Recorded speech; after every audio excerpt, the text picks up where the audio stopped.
Hi friends, welcome to Dhruv Gowda vlog. ಎಲ್ಲರೂ ಚೆನ್ನಾಗಿದ್ದೀರಾ ಅಂತ ಅಂದ್ಕೊಂಡಿದ್ದೀನಿ. ನಾನು ಕೂಡ ತುಂಬ ಚೆನ್ನಾಗಿದ್ದೀನಿ.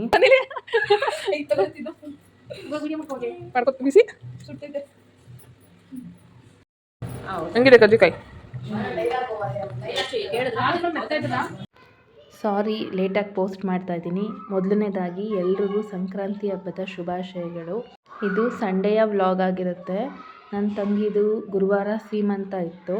ವಿಡಿಯೋ ಎಲ್ಲ ಮಾಡಿಟ್ಕೊಂಡಿದ್ವಿ, ಎಡಿಟ್ ಮಾಡಿ ಪೋಸ್ಟ್ ಮಾಡೋದಕ್ಕೆ ಟೈಮ್ ಆಗಲಿಲ್ಲ.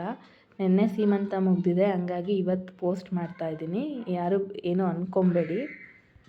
ಊರಿಂದ ನನ್ನ ತಂಗಿ, ಅವ್ರ ನಾದಿನಿ ಮತ್ತು ಅವ್ರ ಅತ್ತೆ ಎಲ್ಲ ಬಂದಿದ್ದರು. ಎಲ್ಲರೂ ಸೇರಿಕೊಂಡು ಒಂದೇ ಕಡೆ ತಿಂಡಿಗಳೆಲ್ಲ ರೆಡಿ ಮಾಡ್ಕೋತಾ ಇದ್ವಿ. ಟೈಮ್ ಹೇಗೆ ಹೋಯಿತು ಅನ್ನೋದೇ ಗೊತ್ತಾಗಲಿಲ್ಲ. ಎಷ್ಟು ಫಾಸ್ಟಾಗಿ ಎಲ್ಲ ತಿಂಡಿಗಳು ಮಾಡ್ಕೊಂಡ್ವಿ ಅಂದರೆ ಒಂದು ದಿವಸದಲ್ಲಿ ಎಲ್ಲ ತಿಂಡಿನೂ ಮಾಡಿ ಮುಗಿಸಿದ್ವಿ.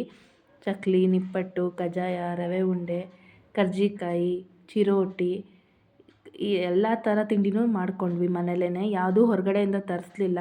ಸಕ್ಕರೆ ಹಚ್ಚಷ್ಟೇ ಹೊರಗಡೆಯಿಂದ ತರಿಸಿದ್ವಿ. ನೋಡಿ, ಇವನ ಹೆಸರು ಟಫಿ ಅಂತ. ಅವ್ರು ಹೆಂಗೆ ಆಟ ಆಡ್ತಿದ್ದಾನೆ. ಅವನಿಗೆ ಸ್ವೆಟ್ರ್ ಹಾಕಿದ್ದಾರೆ.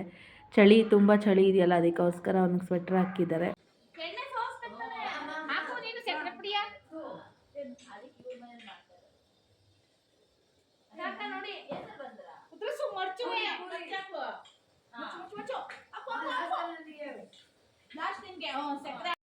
ಹಿಂಗೆ ಎಲ್ಲ ಎಂಜಾಯ್ ಮಾಡಿಕೊಂಡು ಒಬ್ರಿಗೊಬ್ರು ಕಾಲು ಎಳ್ಕೊಂಡು ತಮಾಷೆ ಮಾಡಿಕೊಂಡು ತಿಂಡಿಗಳೆಲ್ಲ ಮಾಡ್ಕೊಂಡ್ವಿ. ನಮ್ಮ ದೊಡ್ಡಮ್ಮ ಕೂಡ ಬಂದರು. ನಮ್ಮ ದೊಡ್ಡಮ್ಮ ಬಂದು ಕಡಲೆ ಅಚ್ಚು, ಕಡಲೆಪುರಿ ಅಚ್ಚು ಇದನ್ನೆಲ್ಲ ಮಾಡಿಕೊಟ್ರು. ಯಾಕಂದರೆ ಅವ್ರ ಪಾಕ ಎಲ್ಲ ತುಂಬ ಚೆನ್ನಾಗಿ ತೆಗಿತಾರೆ. ಕಜ್ಜಾಯ ಕೂಡ ಮಾಡ್ಕೊಂಡ್ವಿ.